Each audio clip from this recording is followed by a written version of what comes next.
as it's getting a bit trickier to get to the crags at the moment for obvious reasons, thought I'd do a few bits and pieces on video that might be helpful to people, keep myself entertained as much as anything. On the banisters, there's loads you can practice really. I was looking at a few things. The first one I'm going to do is how to set up a group abseil. So this is for like people going through their RCI, Rock Climbing Instructor Award. It could be for you going through your assessment when all this clears up, or it could be that you're just having a bit of a refresher because you haven't used it for a while. I'll show you a simple way of setting it up and talk through a few little things that I think turn it what can be like a nice safe setup to obviously still safe, but like absolutely perfection, and it's going to make it easier for you to run the session whilst keeping it super clear and simple, because that's key. The rigging rope, going to use this white one with pretty much every setup for RCI stuff. I kind of start with a figure of 8 to keep it clear and simple. Other knots will do. I use a stopper. Do you need a stopper? Absolutely not, but you know, it's just belts and braces and sort of sets the scene, doesn't it? If you don't use a stopper, just make sure the tail is like hand-sized or bigger. But you know, nice neat knots set the standard early doors right from the very first bit. Nice stopper, 2 wraps touching the original knot, get it nice and neatly dressed up. Screw gate, because we're talking group use, handily pre-placed slings here to simulate their anchors. Screw gates because it's group use, isn't it? So you may as well use them. I'm all for using snap gates where appropriate, but in a group use situation there's just no point. Screw gate, I've done it up straight away so I don't have to remember later, because I might forget. Then get my second anchor, same again, screw gate, clip it, flip it, done. Yeah, you might have more anchors, but for this setup 2 is grand. Straight away again, just free running, and then I'm going to work out exactly where I would be stood, pretty much here for this one, and I'm going to make my sort of 2 loops. Now the first little bit of fine tuning is I'm going to make one of those loops a few carabiners length bigger than the other one, something like that. You'll have a bit of a play with it and you can work it out yourself. Big thick static rope, not very nice to use really in terms of tying knots and stuff. So I'll just do an overhand, because otherwise it's a bit of a mission to do anything else. And get that pretty neat as well. It's hard to get static like super neat, isn't it? But it'll do a pretty good job if you spend a sec doing it. Angle's all right until that anchor slips, because it's just right around the shiny bit of wood. So got me 1 long loop with 1 short loop. Going to get myself HMS carabiner on both of them. HMS because we're going to be using Italian hitches in a sec, and I want the knot to be able to flip through really easily. Big pear shape will do, whatever, but HMS is perfect, just really wide-ended carabiners. Just get that out of the way. So my rigging rope is kind of done, and importantly, like when you're properly doing it, get that stacked completely out of the way, and where it's not going to be like a trip hazard for people coming onto the abseil. You're going to want a bit of slack there. I don't know why I said that, because I'm thinking the other rope. Get my spare one. This one, the black one, is going to be my actual abseil line. I'm going to take it in my hands, I'll lob it down the cliff. I want it like, again we're going for perfection, so I want it maybe like 30 centimetres off the floor. What you find is if you've got a big pile of rope on the floor, loads of people abseiling, the rope gets really twisted, and eventually the twists kind of work their way up the rope.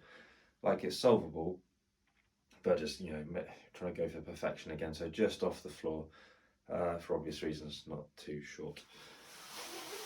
This one is going to go into my short loop. We're going to use an Italian hitch.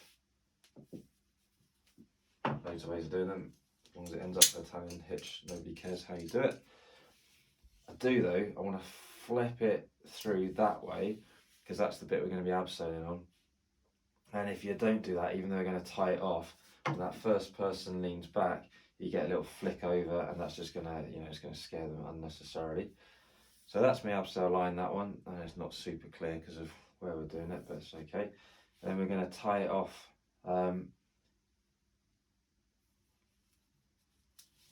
like that. That's a slippery hitch. And you get it nice and neat. There's no one hanging on this or anything, so I don't need to be like holding it properly or anything. Excuse the banging around. And I'm going to get that pulled nice and neat up to the carabiner. So again, no air or anything like that, and keep it as fewer sort of crosses as possible and stuff like that. It's got a slippery hitch, that's our first one. Pull plenty through, and then you're going to do one of them, which is a half hitch. Okay. And then I like to do, I'm going to dress it properly again, as I always do. And a second one. So I've got a slippery hitch and 2 half hitches.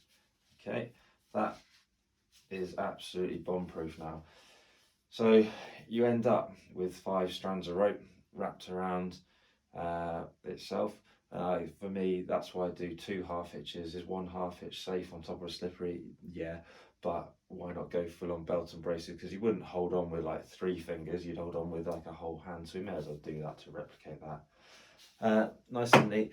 It's going to grab a spare, just a snap gate actually for this job. You completely don't have to do this bit, but I like to. Again, it just keeps it neat. Obviously it can be a screw gate, I just don't bother doing it up, so snap gate works quite well. And just clip it back to itself up there, keeps it located. It's just nice and neat, it's not messy. Kind of can stop this wiggling open throughout the day if you're using it a lot. So I quite like it, but you really don't have to do it. You must though keep that with a bit of slack in it, otherwise it'll cause you issues when you come to sort of releasing it if you ever have to. So I've got something I can abseil on now. Got our rigging that we're kind of ignoring now. We've got our abseil line. What we need now is some kind of safety thing. So we're not talking prussics. This is for absolute novices just wanting a taste of abseiling. So by putting a prussic on them, you're just complicating matters. You can guarantee that someone will get stuck halfway down on their prussic, and then how are you going to get them up or down or whatever it would be? A bit of a pain. It just causes you more issues basically. So what we're going to do is we're going to use a dynamic rope for the safety. I'm just pre-tying the end of this because you find that with group abseils they're pretty rapid affairs. You don't have a lot of time, so I tend not to tie people in, just go for the clip in personally. Yeah, tying in is better, but it just takes longer, doesn't it? Like we talked about right from the get-go, nice stopper in there as well. Just fully belt and braces, sets the scene. Okay, get it nice and neat.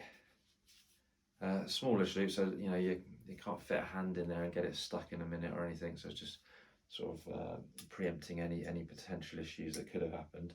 I'll get a screw gate in the bottom of it, and then that's going to go off to wherever my clients are kind of coming from. I'll just put it down there in this example, and then we're going to do another Italian hitch. It's just kind of the simplest way to manage this, to belay our people down. It's going in an HMS again, doing him up, not tying it off this time because it's actually going to be going and moving and being used. So you can kind of see now why I like to have, there's a bit of luck there, I got that kind of bang on the right length really, the one loop longer than the other one. This rope is probably not going to get released. If everything goes well, which it will 99 times out of 100, this is just staying there all day long. This is the one that's moving, so this is why this one goes on the longer of the loops. Yeah. If they were shorter, it'd still be perfectly safe. You get a bit of rubbing, but not that causes any issue. But when you come to having to tie it off and release, it's all pulled together, and it's just harder to work. So by having this one in space, you're making your life a bit easier in the long run for when you potentially have to release it and solve a problem.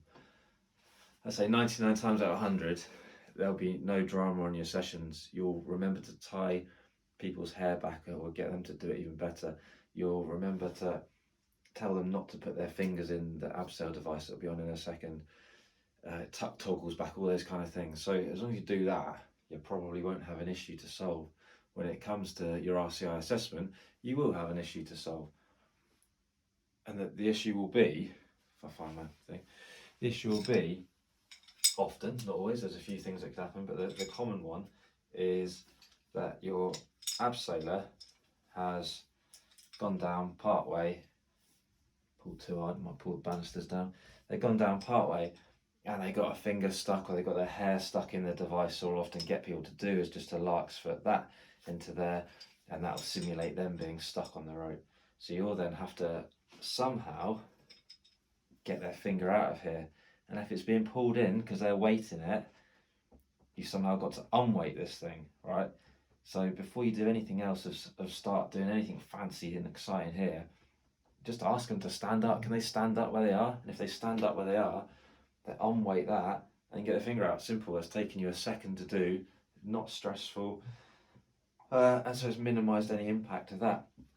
However, you know, it might well be, you can probably hear the dog shaking and sniffing around, it's been a pain. The problem will be sometimes that the abseil you've picked, it's going to be nice and smooth with no ledges, because as RCI type people, we don't like ledges because people can get stuck on ledges, and that will cause us a problem to be solved. So you picked a nice smooth one. It could even be overhanging. People do these off bridges and all sorts sometimes, so it could be overhanging. So can you stand up? No, I can't. Then you've got to do something a little bit more involved. Okay, so we've got to unweight this thing, right? I'm just going to move it down a little bit out of the way. The dog's now brought his favourite horse toy to me to play with. I have to wait a minute. Okay, so they've got stuck down there somewhere. I've asked them to stand up, they can't. I'm now chastising myself for forgetting to tell them not to put their finger in the device. It was probably, you know, my fault in this situation, but regardless, we've got to solve it. Loads of chat now, just keep them happy. They'll probably be pretty stressed and stuff, so use all your soft skill magic to keep them as happy as can be. When they've been abseiling down, you've had them on a backup here, okay? If you didn't have this backup, and they're just abseiling down that black line and they decide to let go, well, you know, they're going to keep going, aren't they? Because we decided we didn't put a Prosic on them or anything. So what you've actually been doing is you clip this to them as well, and you've been backing it up with this. We're not lowering them, they're abseiling, so we're keeping this a bit slack. That's the idea of it, otherwise it's just a bit rubbish. So we've been feeding it out. As they've got their fingers stuck and they can't get it out, we've been chatting. We've decided we've got to release all this to unweight that device. We're going to tie this off. So it's exactly the same as before. It's a slippery hitch, okay, followed by a half hitch, and get them nice and neat again. It doesn't take a second. Okay, so it's gone round as the previous tie off did. It's gone round both ropes, not just the one, both ropes. And you know, your abseiler is now, they've still got their fingers stuck, they're probably screaming, crying, swearing, whatever. They're now tied off on this. It's not tight though, it'll still be loose. There's no point really tightening up too much yet. Your hand's free, all right? So now we can introduce some slack into the black rope, okay? Remember what I said earlier, if you haven't left this slack, and it's gone tight because this will all tighten up on those first few abseils, how are you going to unclip that when this is weighted? It'll be very hard is the answer. You don't want that issue. So we've left it slack, so we're okay. And then just get that clipped out of the way. Going to release this. Going to get rid of the first half hitch, no drama. Get rid of the second half hitch. I'm going to really concentrate now. Going to hold on tight to that rope. What I personally do next is grab the whole knot like that, proper bear claw grip on it, and I'm going to pull the breaking side of that Italian hitch. And if you do it this way, you're not going to get a massive jolt when you ping it through. There's not going to be any slippage. Often I'll see people going, oh, we might feel a jolt here as I let it go. Well, just don't do it. They're scared enough as it is. So just grab that whole thing and pull on that, and they just won't feel a thing. We can now introduce a bit of slack to that. Just feed a bit through. Ah, great. That's now gone loose. They can take their finger out, take their hair out, whatever it was, and they're good to go again. Because you've worked your soft skills magic with them, they're quite happy. They want to carry on as normal, okay? So I don't bother tightening this up or anything. If you wanted to, if you tightened it up, basically what happens is that flips over, and then as soon as they weight it again, it flips back anyway. So if you do want to take any slack, adjust the Italian hitch by pulling it this way. You can take in a bit and do it like that. I just don't bother though, really. Yeah, I don't really see the point. That's a slippery hitch.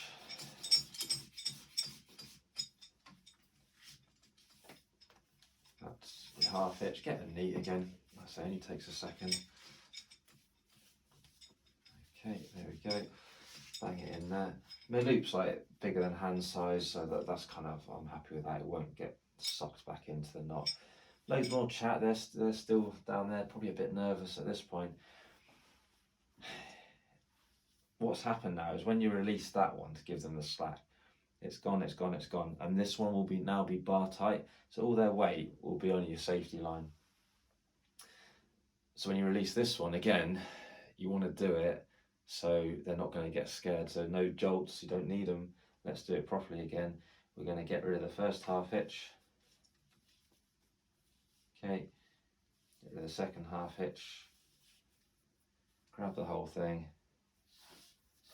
Prop it through, no jolting, everyone's happy. They start abseiling again. This time, hopefully not putting their finger in the device. All right. Once they're down, you sort that out, you reset everything. Your rope's now going to be a bit lower, so you might find that you want to adjust this thing so you can take a bit in or whatever. Click that back into there again, still loose, so that's all good. Pull your ropes up and off you go. So that works all the time. What you might find is that when you're releasing all this and they've taken their finger out, and you say, do you want to carry on, go to the bottom, start abseiling, they might be pretty scared, so you can just lower them down at this point. So at the stage where, let's just reset that one, tie them off, just go back a few steps.